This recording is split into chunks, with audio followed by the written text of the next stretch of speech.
Gálatas 2, en su verso 14, ¿lo tiene? Vamos ahí, Gálatas 2, verso 14. ¿Lo tiene?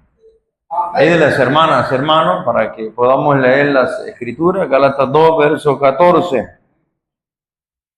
Bendito sea nuestro Dios. Lo tenemos todos. Aleluya. Bendito el Cordero. Aleluya. Gálatas, en su capítulo 2, verso 14. ¿Estamos? ¿Estamos todos? Ok. Gálatas 2, capítulo 2 de Gálatas, verso 14. Dice así la escritura. Pero cuando vi que no andaban correctamente conforme a la verdad del Evangelio, dije a Pedro, delante de todos, si tú siendo judío, vives como los gentiles y no como judío, ¿por qué obligas a los gentiles a judaizar? Padre, en el nombre de Jesús, gracias. Rogamos su intervención divina, su favor maravilloso. Padre, en el nombre de Jesús, glorifíquese conforme a su bondad y conforme a su voluntad. Sea usted el que nos pueda instruir y enseñar en esta preciosa y maravillosa tarde. En el nombre de Jesús, amén y amén. Bendito sea nuestro Dios. Aleluya. Observe un solo versículo del cual se ha malinterpretado un sinfín de cosas y principalmente lo que Jesús enseñó, que es la ley divina, dándole una correcta interpretación, el cual se ha malinterpretado, pero claramente podemos ver y entender que han sido estas escuelas modernas las cuales han malinterpretado este término, el cual precisamente el tiempo moderno o las escuelas modernas de interpretación dogmática son las que han malinterpretado este término, y estos interpretadores de las escrituras de este siglo o de este tiempo moderno son los que han sacado sus propias conclusiones al respecto, y por ende la enseñanza que están dando es muy contraria a lo que es el evangelio mismo. ¿Por qué razón? Observen. Porque para empezar, ¿qué es judaizar? Primero saquemos el término que es un judaizante. Observe. Primero, ¿qué es judaizar? O mejor dicho, ¿qué es judaizante? Y luego, ¿qué es judaizar? Observe. Un judaizante es aquel que primeramente rechaza las escrituras, oiga, y abraza mandamientos de hombres, oiga, desde un punto de vista, oiga, de acuerdo y conforme a las escuelas de interpretación del tiempo de Jesús.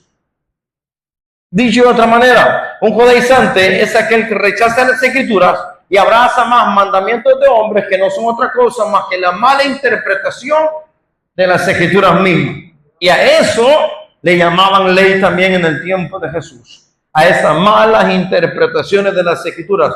¿Cómo así? Observe, es que estas escuelas de interpretación del tiempo de Jesús, que son las escuelas de Shammai y de Hillel.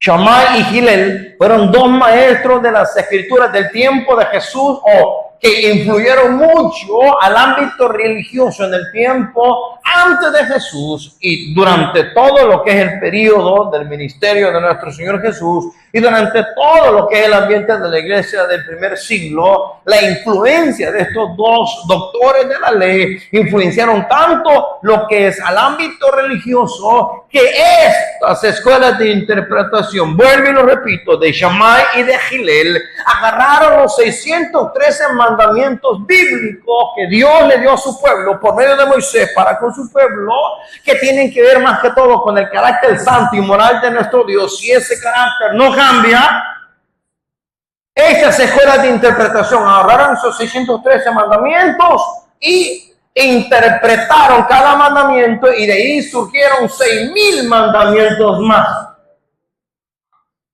llegando al cabo o llegando al punto de que eliminaron la ley divina y se quedaron ellos más que todo con las interpretaciones de sus maestros o doctores de la ley. Y eso, o a eso le llamaban ley también. ¿Se entiende lo que estoy hablando? Entonces, un judaizante es aquel que abraza más que todo los mandamientos de sus doctores o sus intérpretes de la ley, pero principalmente aborrecen las escrituras mismas. Eso es un judaizante. Pero ¿qué es ¿cómo se llama? ¿Qué es judaizar entonces? Judaizar es, observe, judaizar es convertir, oigan, a un gentil, o sea, a un pagano, convertirlo al judaísmo conforme a estos mandamientos de hombre, para que se esfuercen a obedecer estos mandamientos de hombre para poder alcanzar la salvación. Eso es judaizar, lo cual precisamente se volvió, o mejor dicho, era un legalismo en el tiempo de Jesús, porque era algo que se imponía a la gente de aquel entonces.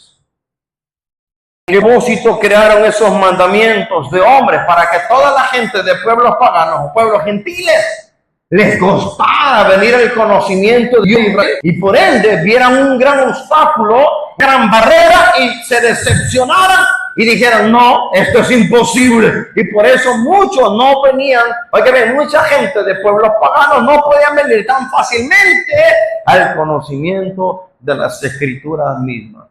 ¿Por qué razón? Porque el judaísmo del tiempo de Jesús había implementado lo que es el judaizar con el propósito de ignorar la palabra de Dios, pero darle más valor a los mandamientos de hombres. Y eso precisamente fue lo que en el tiempo de Jesús, vuelvo y lo repito, fue lo que influenció a todo el ambiente religioso del primer siglo. Eso es judaizar y todo eso tiene que ver con entonces, judaizante es aquel que rechaza las escrituras y abraza los mandamientos o dogmas de hombres por sobre las escrituras mismas. Y a eso le llamaban ley en el tiempo de Jesús. Y judaizar es convertir a un pagano al judaísmo conforme a las costumbres y tradiciones que los judaizantes habían creado en el tiempo de Jesús, o antes y en el tiempo de Jesús habían creado. Todo eso, oiga bien, era un legalismo extremo, era algo tan tremendo que ellos principalmente practicaban.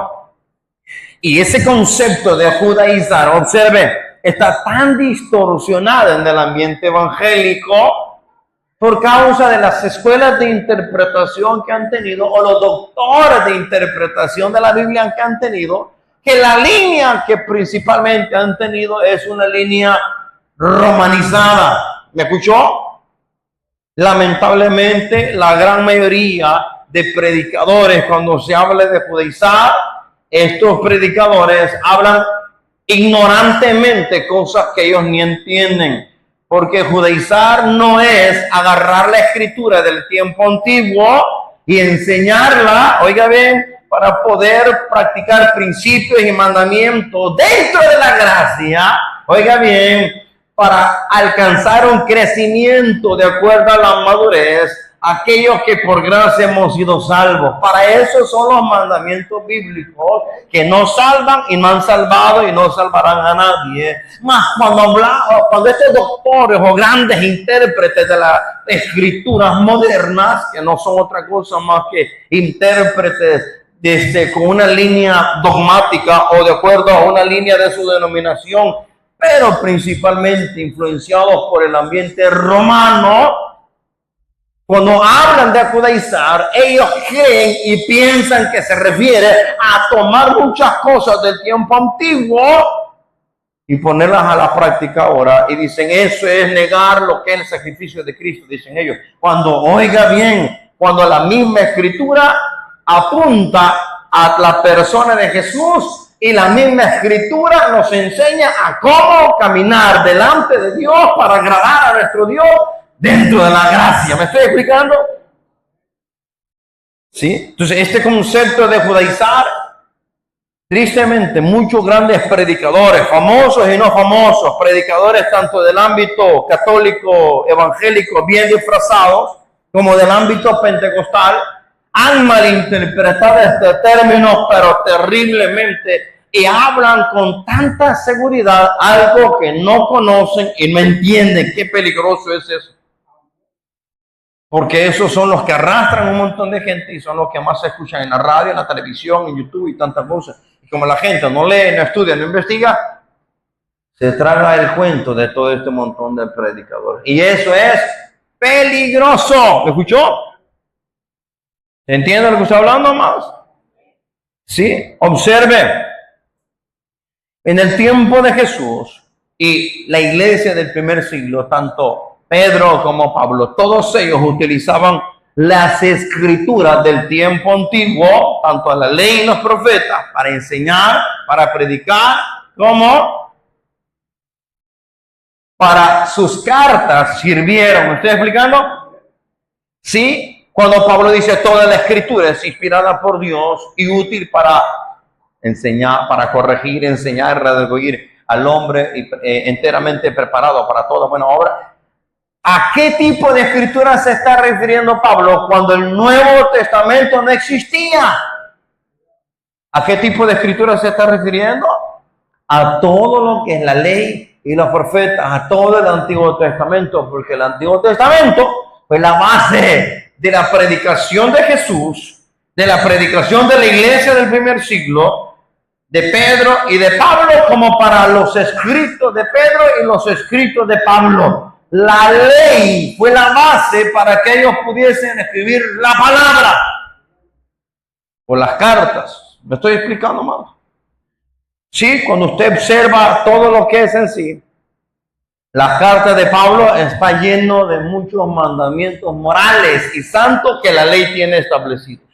Cuando usted lee la carta de Pedro, está lleno también de principios y de mandamientos morales y espirituales que la ley ya había anunciado.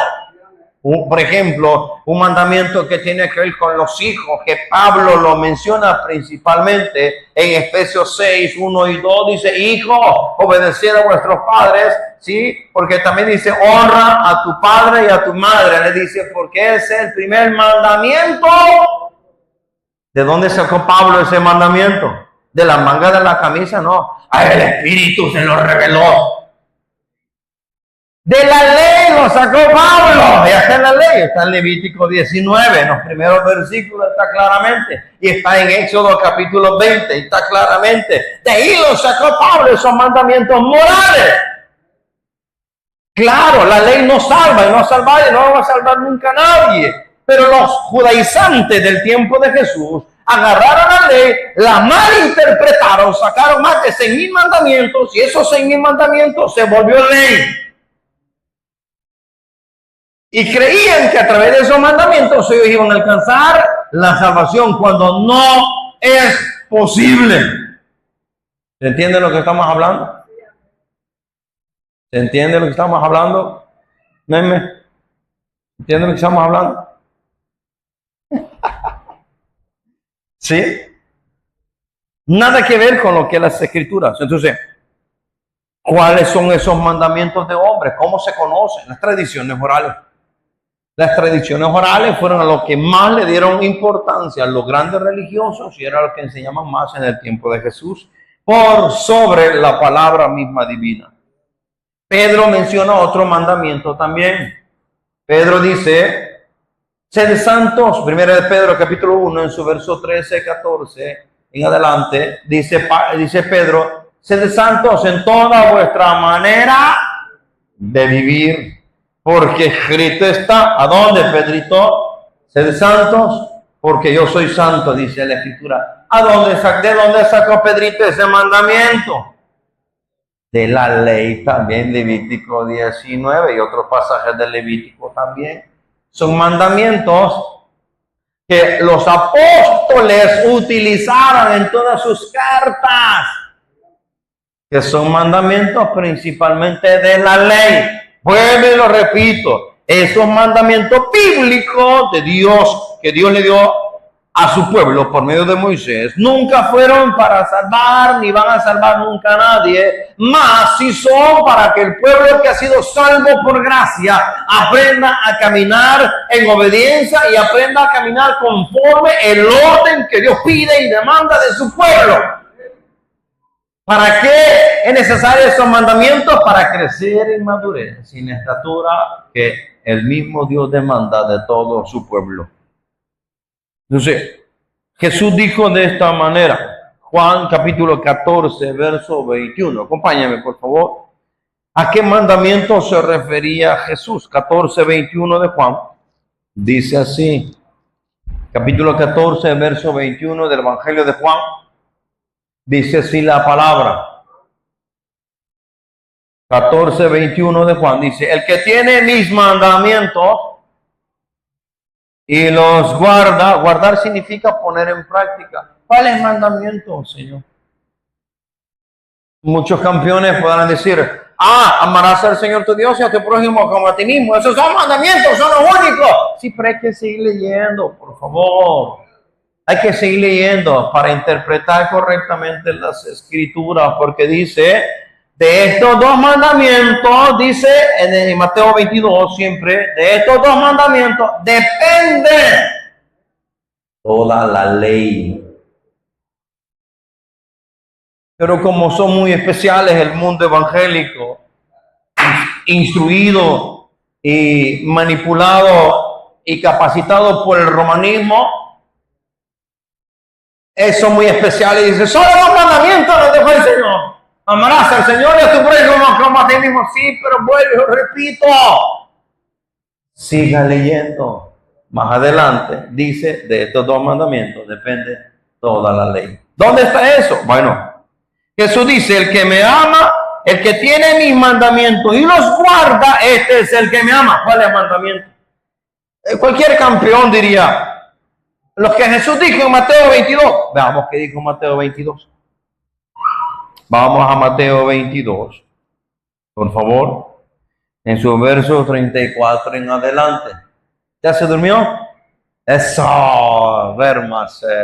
Mateo 22, 34, dice así la escritura. Entonces los fariseos, oyendo que había hecho callar a los saduceos, se juntaron a una. Mire, es que bien especial, porque estas dos sectas no se llevaban. Secta le llaman porque eran partidos políticos también y religiosos. Pero cuando vieron la amenaza que es Jesús, sí se juntaron y se volvieron una. 35. Y uno de ellos, intérprete de la ley, por supuesto, preguntó para tentarle, diciendo, Maestro, ¿cuál es el gran mandamiento en la ley? Jesús le dijo, amarás al Señor tu Dios con todo tu corazón y con toda tu alma y con toda tu mente. Vaya, mire qué bonito, solo un mandamiento. Pero Jesús, ¿qué dijo? Este es el primero y grande mandamiento. Y el segundo, ¿qué dice Jesús? Y el segundo es semejante, dijo Jesús. ¿Cuál es el segundo? Amarás a tu prójimo como a ti mismo. ¿Lo escuchó? Y la mayoría de campeones así se queda y dicen, no, ya ve que son los dos dejó. Siga leyendo, por favor. ¿Qué dice el siguiente versículo? De estos dos mandamientos depende toda la ley. Dice toda la ley y las profetas. Pero la mayoría de campeones que no les gusta leer Biblia y malinterpretan la Biblia y dicen, solo dos dejó Jesús. ¿Será que solo dos dejó Jesús? ¿Qué dice? ¿Qué significa? De estos dos depende toda la ley y los profetas. Que esos dos son la base para poder practicar los otros. Claro, no es para salvar a nadie, que quede claro. La ley bíblica que Dios le dio a su pueblo a través de Moisés no es para salvar a nadie. Vuelvo y lo repito y lo recalco y lo voy a seguir recalcando. Sí, y lo voy a seguir recalcando por los niños que malinterpretan terriblemente la escritura y dicen, es que la ley no salva. Sí, claro, la ley no salva. Estamos claros en eso, ¿verdad? No salva y no ha salvado a nadie. Pero la ley es para que aquellos que por gracia hemos sido salvos, aprendamos ¿a qué? A crecer en madurez conforme al carácter de nuestro amado Rey y nuestro amado Señor. ¿Se entiende, amado? Demase mi niño. Oiga, de estos dos mandamientos dependen. Es como que le diga, de mamá y papá dependen todos los hijos. ¿Se entiende? ¿De dónde dependen todos los hijos? Por arte de magia no salieron, ¿verdad que no? Me imagino con una lámpara maravillosa, o con una varita de Harry Potter, primer hijo, segundo hijo, tercer hijo, un montón de hijos. No, ¿verdad que no nacieron por arte de magia los hijos? ¿Verdad que no, madres de familia? Padres de familia, ¿verdad que no? Fue doloroso, sí, fue doloroso, ¿verdad? Dios mío. Pero no nacieron por arte de magia, nacieron de papá y mamá. De ellos dos dependen todos los demás hijos. Eso es lo que está queriendo decir este pasaje, que de estos dos mandamientos dependen la ley y los profetas. O sea, los demás mandamientos que nos permiten a tener o mantener una comunión santa con Dios, y esa comunión dándola a conocer entre unos a otros. Mandamientos que tienen que ver con el carácter santo y el carácter moral de nuestro Dios para el trato entre unos a otros. La Escritura dice, amarás al Señor y amar lo que significa. Yo tengo que disponer tiempo para congregarme.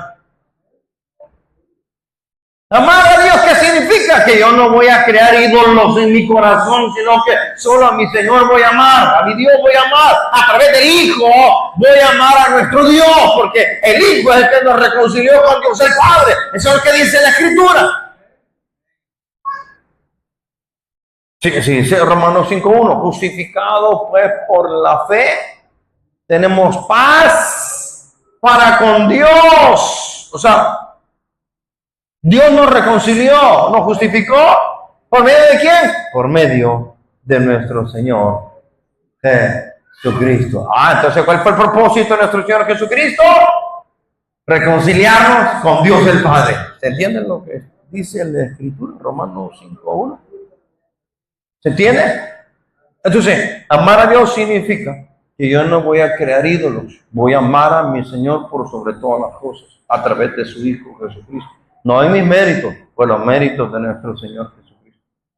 Amar a Dios, ¿qué significa? Que yo voy a honrar su nombre, que yo voy a dedicar un día para entregárselo a mi Dios. Y amar a mi prójimo, ¿qué significa? Que yo no le voy a robar, yo no le voy a hurtar, que yo no le voy a codiciar ni a su mujer. Pero qué curioso, ¿se entiende? Amar a ser Señor significa dedicarle tiempo. Amar a su prójimo significa que yo voy a respetar a mi hermano, voy a ser misericordioso. Y Levítico dice, no burlarse de ellos, de no burlarme del minusválido o del que tiene algún problema físico. No podemos burlarnos, o se puede burlar. Claro que no, eso no ha cambiado, son mandamientos morales que Dios dejó en la ley y que se marcan en todo el Nuevo Testamento. Sí, en la ley dice, no mentirás. Pablo dice, hablad verdad cada uno de vosotros y no os mintáis. ¿De dónde Pablo tomó esos mandamientos? Digo esto porque todas las cartas de Pablo están llenas de mandamientos de la ley. Pablo practicó la ley, enseñó la ley y la interpretó correctamente, entendiendo que la ley no salva, no ha salvado y no salvará nunca. Pero la ley es para caminar en la santidad que Dios demanda para aquellos que han sido salvos por gracia. ¿Me explico? Digo esto porque hay un montón de gente, predicadores tan diabólicos. Digo esto porque viera cómo pisotean la ley. Y dice, Pablo nunca practicó nada de la ley. ¿Cómo no leen la Biblia esta gente? Digo yo. ¿Y cómo es que son grandes famosos? ¿Y cómo es que arrastran tanta gente? ¿Y cómo es que están enseñando algo tan malo? Es preocupante, así que tengan cuidado con los que miren las redes, los que miren TikTok. De ahí han salido un montón de teólogos, amadores de su denominación, menos de la Biblia. Es terrible la situación que está en el ambiente ahorita. Y si usted y yo no leemos la Biblia, así en TikTok, un montón de basura, pero un montón de cosas buenas también. ¿Sí? Sí, por eso cada vez que usted mira TikTok, tenga cuidado lo que va a observar, porque hay un montón de gente loca y fumada, de todos los ámbitos, tanto pentecostales como dogmáticos, católicos y bautistas. Por ahí hay un diabólico que le llama Cartas Paulinas, es diabólico, bien diabólico, este tipo no sé qué libro, qué Biblia lee, porque claramente dice, los apóstoles, la iglesia nunca practicó mandamientos de la ley. ¿Y qué Biblia lee entonces? Es porque ocurre algo. Ellos solo leen el Nuevo Testamento, pero no leen el Antiguo. Y curioso. Y hacen afirmaciones que ni ellos entienden muchas veces. Dios tenga misericordia del pueblo evangélico, porque la situación confusa que hay ahora está seria, porque si no leemos Biblia, vamos a seguir practicando un evangelio falso, creyendo que la ley ya quedó desfasada, cuando Jesús nunca la desfasó, sino que la cumplió. Cumplirla no significa que la borró y la eliminó y la descalificó. No, cumplirla significa que él principalmente, tanto el orden levítico lo cumplió a la perfección, pero cumplirla también significa que la explicó y la enseñó correctamente.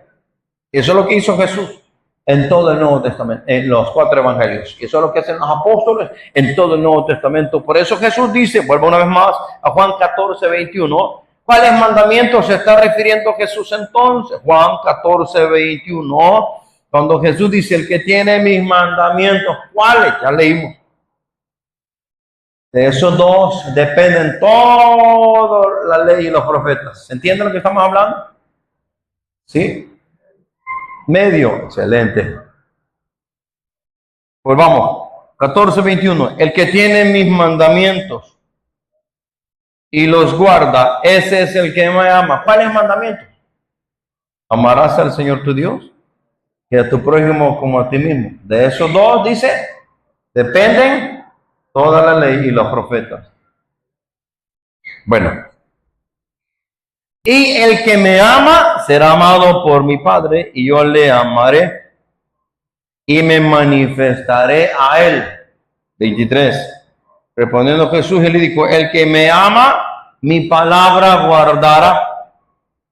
Mi Padre le amará y vendremos a él y haremos morada con él. ¿Cuál palabra? La que él está hablando y enseñaba acerca de la ley divina. Jesús enseñó ley.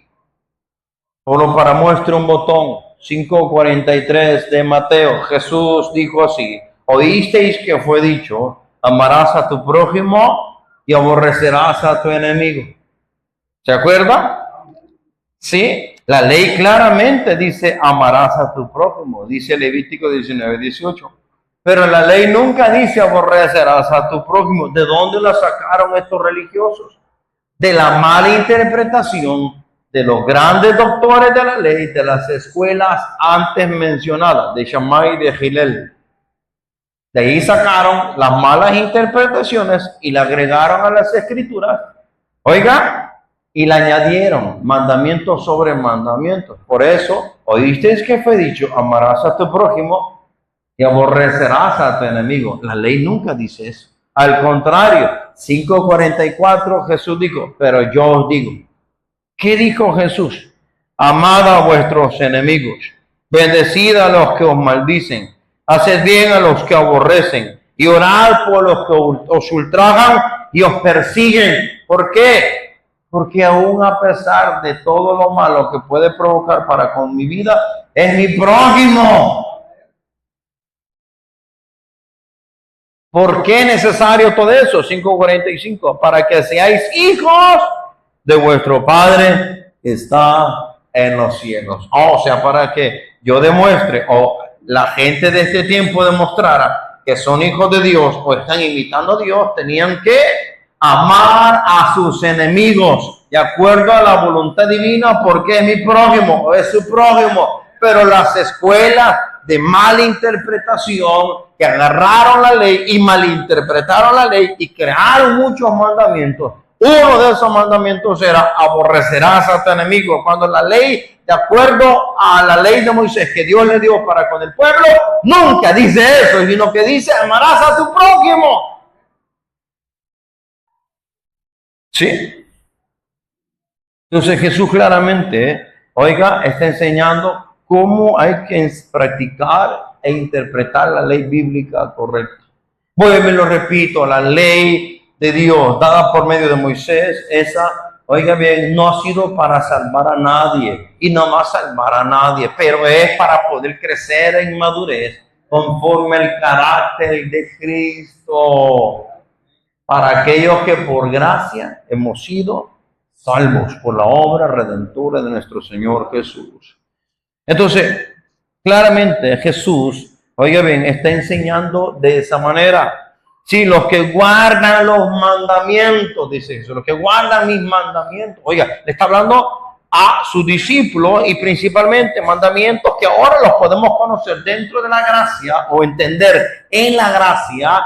Y esos mandamientos, de acuerdo a lo que Jesús dijo, que son sacados de la ley, eso no es judaizar. No es judaizar eso. Digo esto por la mala interpretación de estos grandes doctores de la escritura y de sana doctrina, entre comillas, que cuando se dice, ¿cómo se llama? No toque la ley porque es judaizar. Eso no es correcto, eso es falso. Porque tocar mandamientos de la ley, oiga bien, no es para salvar, que quede claro, pero tampoco es judaizar. Eso es amar la palabra de Dios de todo corazón. Y eso es obedecer al mandato de nuestro Señor Jesús cuando dice, oiga bien, el que me ama, mis mandamientos guardará. ¿Sí? Amar los mandamientos, que por fe hemos sido salvos, por gracia hemos sido salvos. Y amar esos mandamientos, oiga bien, ¿sí? Es amar la verdad que Dios nos ha dado, y eso es amar a nuestro Señor precisamente, nuestro Señor Jesús. Buscar obedecer a Dios y su palabra es amar a Dios en verdad, antes que amar una denominación, antes que amar, oiga bien, el dogmatismo y los dogmas o mandamientos de hombres que todas las denominaciones tienen. Dios nos ayude, porque lamentablemente tenemos bastante influencia dogmática, católica, romanizada dentro de la iglesia evangélica. ¿Pero por qué ha sido eso? Por los grandes doctores de la ley que son aliados y están vendidos al romanismo. ¿Me escuchó? El sistema. Porque muchas de sus interpretaciones vienen de interpretaciones romanas católicas y ellos las siguen practicando para no meterse en problemas con la que les da de comer. ¿Me estoy explicando más? Esa es la teología sistemática, romanizada y liberal y pagana que tenemos en el ambiente evangélico hoy en día. Hablan de sana doctrina, pero en diciembre, ¿cómo están? ¿Celebrando a quién?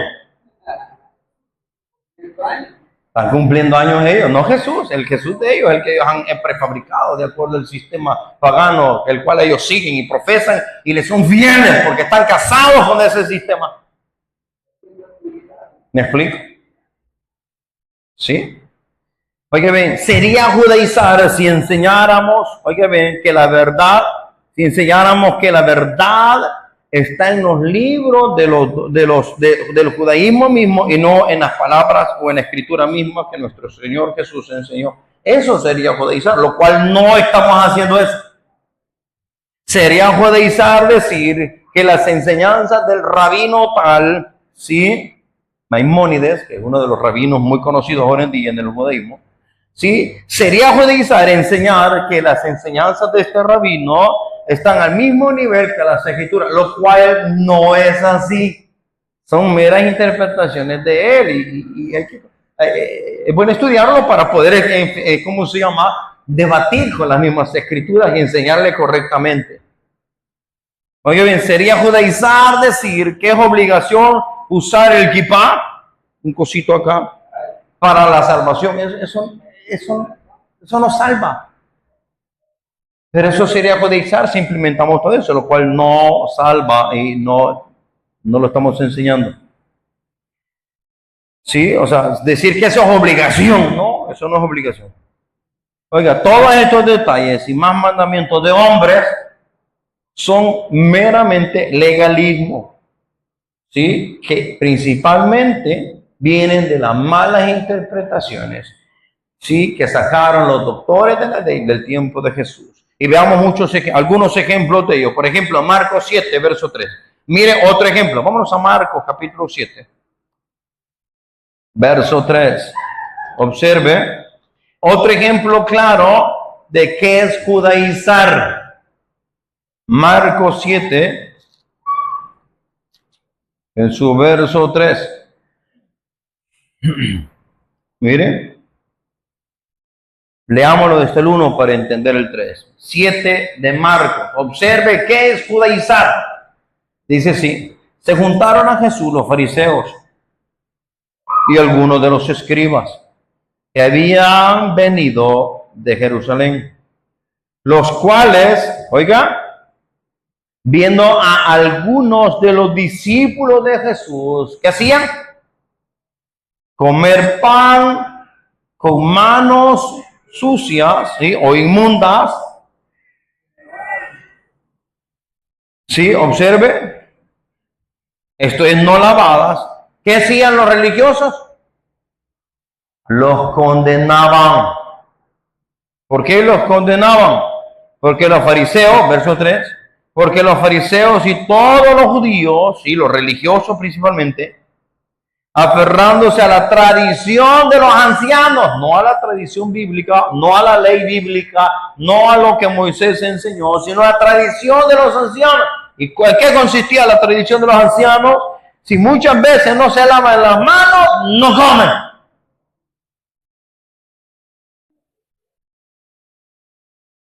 Oiga, un mandamiento que solo era para la pureza ritual, o sea, para un servicio en el templo, o sea, era solamente para mantener una higiene.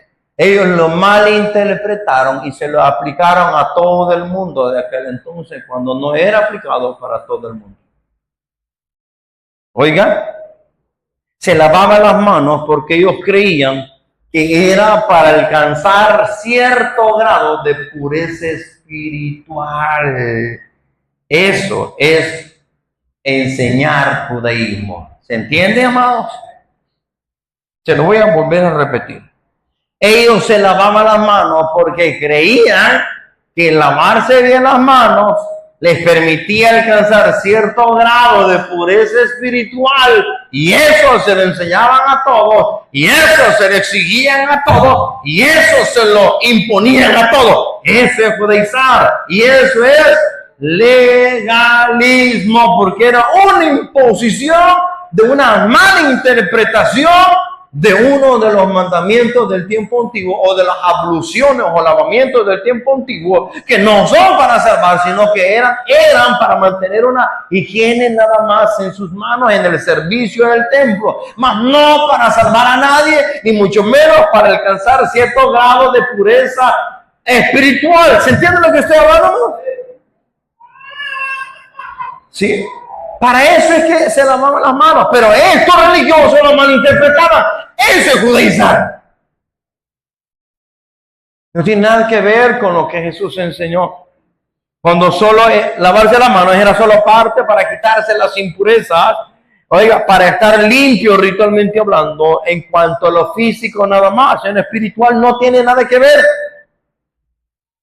Impureza adquirida principalmente en el mercado o por haber tocado algún muerto, o ya sea un animal o alguna persona. Eso era para mantener una higiene. ¿Sí? ¿Qué es lo que hacían? Ellos sumergían las manos principalmente, o las muñecas, y se purificaban virtiendo agua sobre ellas desde una vasija pura. Hasta cómo invertirla, o ¿cómo se llama? Vertirla, sabían ellos, o tenían que hacerlo. Era mandamiento lavarse las manos para la ceremonia nada más. ¿Sí? Hasta cómo sumergir las vasijas para eliminar las impurezas. Tenían esa forma de ellos. Y esos son principalmente a lo que Hebreos le llama abluciones, que son nada más lavamientos o muchas formas de sumergirse en el agua. Eso no es para salvar a nadie. Eso no quita pecado. Oiga, mas solamente tiene un símbolo de lo que la palabra de Dios hace y sigue haciendo, mas los religiosos de aquel entonces lo implementaban para hacerle ver a la gente que a través de lavarse las manos ellos alcanzaban cierto grado de pureza espiritual, lo cual no es cierto. Es lo mismo como cuando la gente pelea solo por el bautismo en agua. Piensa que el bautismo en agua le perdona y le limpia los pecados que son espirituales. Nada de lo físico no puede quitar nada del espiritual. No, pero es que hay que bautizarse para perdón de los pecados. Esa es una mala traducción. El bautismo en agua no quita pecado. ¿Y quién quita pecado? Es la sangre preciosa de nuestro Señor Jesucristo, que es por fe. El bautismo es una obediencia que tenemos que hacerlo. ¿Me explico? No estoy diciendo que no hay que hacerlo, no me vaya a interpretar mal, decir, ¿cómo hacerlo? No, el bautismo hay que hacerlo. Tenemos que, bueno, los que ya se bautizaron, que bueno, pero los que no se han bautizado deben de bautizarse. ¿Me estoy explicando? Es una muestra de obediencia. Pero el bautizarse en agua es una muestra de lo que ya ocurrió en el Espíritu. ¿Y qué es lo que ocurrió en el Espíritu? De la muerte, fue resucitado y fue esparcida la sangre del Cordero para darle vida, y a través del poder de la palabra, tipo agua, le limpió de todos sus pecados. Eso lo hace el poder de la palabra. Eso lo hace la intervención del Espíritu en la vida de un creyente que ha creído, que ha nacido de nuevo, mas no lo hace el agua. ¿Me estoy explicando más? No es, el agua no quita pecado. Es lo mismo. Las malas interpretaciones de aquel entonces son las mismas malas interpretaciones que muchas veces se ven ahora en día en muchos rituales evangélicos. Oiga, principalmente las abluciones o lavamientos de agua era para una pureza ritual. Dicho de otra manera, para estar higiénicamente hablando, limpios para realizar los sacrificios. Para eso eran. No eran para quitar pecados ni para alcanzar cierto grado de espiritualidad. Ese es un ejemplo del cual se está viendo aquí en Marcos capítulo 7, versos 1 al 3.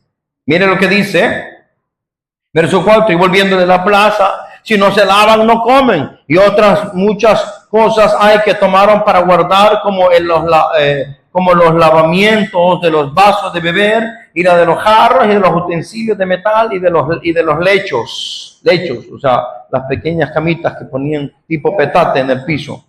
Le preguntaron pues los fariseos y los escribas, ¿por qué tus discípulos no andan conforme a la tradición de los ancianos, sino que comen pan con manos inmundas? ¿Cuál es la tradición de los ancianos? Costumbres y tradiciones. A eso también le llamaban ley. ¿Sí? Claramente esta es una muestra de lo que los judaizantes enseñaban. Judaizantes enseñaban mandamientos de hombres que fueron como el resultado de la mala interpretación de la escritura misma. Cuando Jesús, los apóstoles, o sea, la iglesia del primer siglo, como Pedrito y Pablo, ellos enseñaban la ley correctamente. Claro, conforme el carácter santo y moral de nuestro Dios, eso le explicaban y lo enseñaban correctamente. ¿Sí? ¿Por qué razón? Porque no tenían otro libro que enseñar más que solo el Antiguo Testamento. Hablo y enseño esto porque los que estudian saben a qué me refiero. Cuando las cartas se están escribiendo, el Nuevo Testamento no existía. Entonces, ¿cuál fue la base de predicación de Jesús? La ley y los profetas. Y muchas veces él la citó. Y muchas veces él la enseñó. ¿Cuál fue la base de la iglesia del primer siglo? La ley y los profetas. ¿Cuál fue la base para los escritos de Pedro y Pablo? La ley y los profetas. El Nuevo Testamento no existía en el tiempo de la iglesia del primer siglo. Oiga, Juan capítulo 5, otro ejemplo de qué es judaizar. Sí, ya había una de las enseñanzas de judaizar es enseñarles a lavarse las manos para alcanzar espiritualidad. Eso es judaizar. Mas eso no no da mayor grado de espiritualidad, ni quita la inmundicia, más solo es cuestión de higiene, punto. Pero ellos lo malinterpretaron. Sí, Juan 5, ¿lo tienen? Capítulo 5 del Evangelio de Juan, verso, observe, en el verso 5, dice así, observe, verso 5, y había ahí un hombre que hacía 38 años que estaba enfermo. Cuando Jesús le vio acostado y supo que llevaba ya mucho tiempo, así le dijo, ¿quieren ser sanos? Señor, le respondió el enfermo, no tengo quien me meta en el estanque cuando se quite el agua, y entre tanto que yo voy, otro desciende antes que yo. Mire, Jesús no le estaba preguntando eso. Jesús le dijo, ¿quieres ser sano? Verso 8, Jesús le dijo, levántate, toma tu lecho y anda. O sea, en pocas palabras le dijo, levántate, tus pecados han sido perdonados. Es la misma expresión que utiliza en otros pasajes. ¿Sí? Jesús le dijo, levántate, toma tu lecho y anda. ¿Qué es lo que hizo Jesús con este hombre? Correcto, lo sanó. Y al instante, aquel hombre fue, dice, sanado. Y tomó su lecho y anduvo. ¿Qué es lo que tomó? Su pequeño petate. Lo agarró y se lo puso en el hombro. Y empezó a caminar. Oiga lo que, escuche lo que levantó. ¿Cómo se llama? Su lecho, para entenderlo mejor, así en nuestro contexto. El petate que tenía, lo enrolló y se lo puso en la espalda. Y empezó a caminar. Eso no pesa, ¿verdad que no pesa el petate? Observe. Y anduvo. Y era día de reposo aquel día. Ah, ¿qué día fue el que ocurrió el milagro? Un día de reposo. Observe. Sigamos leyendo. Verso 11. Verso 10 entonces. Entonces los judíos dijeron a aquel que había sido sanado, el día de reposo, ¿no te es lícito? ¿El qué? Llevar tu lecho. ¿Cuál era el pecado que él estaba cometiendo? Según ellos, llevar su lecho. Ponerse el petate en el hombro, vaya. Ese era el gran pecado. ¿Por qué lo interpretaban de esa manera? Porque para los judaizantes y sus mandamientos de hombres o dogmas, estaba prohibido cargar un objeto en el día de reposo. Estaba prohibido para ellos y se le imponían a todos. ¿Cómo se llama eso? Legalismo. Cuando Jesús mismo le ordenó cargar un objeto, aun cuando había ocurrido un milagro, no había problema porque no había precisamente Jesús quebrantado el día de reposo. Jesús no quebrantó el día de reposo. Él no iba en contra de los mandamientos de las Escrituras. Al contrario, ¿en contra de qué mandamientos iba Jesús?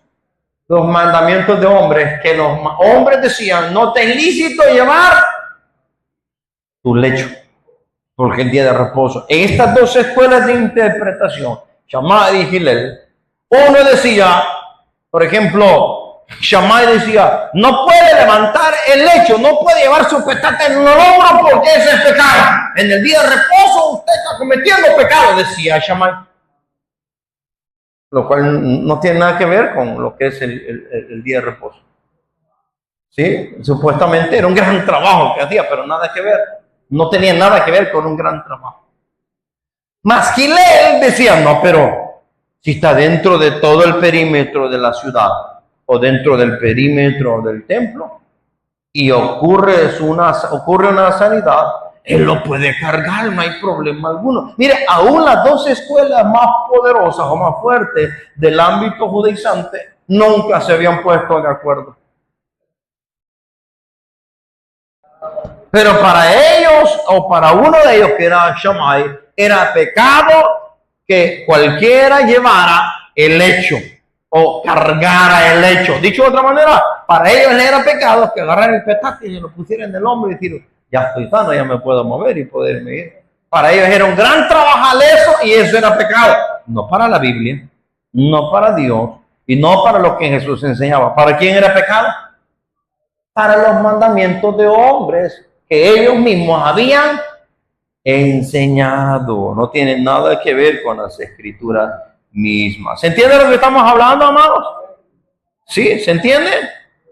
Nada que ver con quebrantar la ley. Jesús nunca quebrantó la ley, ni en el día de reposo, ni mucho menos cuando sanó a un enfermo en el día de reposo. Jesús nunca quebrantó la ley. Jesús quebrantó los dogmas, los mandamientos de aquellos hombres que ellos habían creado. Eso es lo que Jesús pisoteó, eso es lo que Jesús avergonzó y eso es lo que Jesús vino a abolir. Sí, cuando Efesios dice, el colgante en el madero, oiga bien, llevó, oiga bien, en la cruz, voy a leerlo, mejor dicho, para no estar parafraseando, 2:14 de Efesios, porque Él es nuestra paz, que de ambos pueblos hizo uno, derribando la pared intermedia de separación, aboliendo en su carne, oiga, aboliendo en su carne las enemistades, la ley de los mandamientos expresadas en ordenanzas. El que estudia la Biblia, y no la estudia solo por arriba, sino que profundiza, la concordancia Strong, cuando habla de ordenanzas, la traduce como dogmas o mandamientos de hombres. ¿Se entiende lo que estoy hablando? Que lo que Jesús abolió en el madero con su propio cuerpo, abolió la ley de los mandamientos expresados en ordenanzas. Esa no es la ley divina, esa no es la ley de Dios dada por medio de Moisés para con el pueblo, sino que son los dogmas, los mandamientos de hombres creados, oiga bien, como mala interpretación de la ley misma. Las escuelas de ley de Shammai agarraron los 613 mandamientos y los interpretaron y sacaron 6,000 mandamientos más, oiga bien, y esos mandamientos son dogmas, esos mandamientos expresados en ordenanzas o mandamientos de hombres, fue lo que Jesús quebrantó en el madero, abolió lo que es en la cruz y derribó precisamente, oigan, toda esa pared, porque toda esa pared era lo que estaba deteniendo a que la gente de pueblos paganos viniera al conocimiento del único y eterno Dios de Israel. Eso fue lo que Jesús abolió. No la ley divina, no la ley de Dios dada por medio de Moisés el pueblo. Eso no es lo que Jesús quebrantó. Pero las escuelas modernas de hoy en día, los grandes predicadores modernos, los doctores de sana doctrina, los famosos y no famosos, gente que es fiel a su denominación, menos a la Biblia, esa gente dice, ya ves que Jesús quebrantó la ley y por causa de sus malas interpretaciones descuartiza la ley, elimina la ley, desfasa la ley y solo predica en el Nuevo Testamento cuando el Nuevo Testamento está lleno de muchos mandamientos de la ley. ¿Cómo está eso entonces? ¿A quién le vamos a creer? A todos estos predicadores de línea católica, disque evangélicos, disque bautistas, pero son católicos, disfrazados. O a Jesús y su palabra, ¿a quién le vamos a creer nosotros? A la palabra principalmente. Y para eso hay que estudiarla. No de acuerdo a la línea de estos señores que han pervertido el evangelio. No de acuerdo a la línea que estos señores han destrozado el evangelio y han presentado un falso evangelio, una falsa gracia. Sino que de acuerdo a la Biblia misma, el contexto cultural, contexto histórico y contextos sociales y muchas veces religiosos que están alrededor de la misma escritura. Para estudiar mejor las escrituras es mejor conocer la historia y los contextos antes que seguirle el estudio de estos grandes predicadores que en vez de acercarnos a la Biblia nos han apartado del verdadero evangelio y de la verdadera gracia bíblica. Y tienen como resultado una falsa gracia. Qué curioso, oiga bien, que dicen, no, la ley ya está desfasada, la fiesta bíblica ya está desfasada, oiga, pero sí bien bonito se les escucha. No, la Navidad no es mala, la Navidad es buena, puede celebrarla, no hay problema alguno. Qué hipócrita, qué doble moral de estos grandes religiosos, porque desechan la Biblia, pero aceptan costumbres y tradiciones paganas. Ah, y los diezmos también. Aceptan los diezmitos, bien galán, porque aunque son de la ley, pero lo aceptan porque es dinerito. Porque sin el dinero esta gente no se mueve. Estos son amadores de sí mismos y amadores del dinero antes que del mismo Dios y su palabra. Esto es algo de los mandamientos judaizantes que la Biblia muestra y que hay que aprender a conocer. Vamos a seguir aprendiendo y estudiando despacio todos estos términos. Padre, en el nombre de Jesús, gracias. Eterno, soberano, Rey de gloria, gracias por este hermoso momento, esta hermosa tarde. Padre, en el nombre de Jesús, ayúdanos a aprender más de su palabra. En el nombre de Jesús, se lo pedimos todo por amor a su nombre. En el nombre de Jesús. Padre, gracias. En el nombre de Jesús. Te lo pido en esta preciosa y maravillosa tarde. Padre, en el nombre de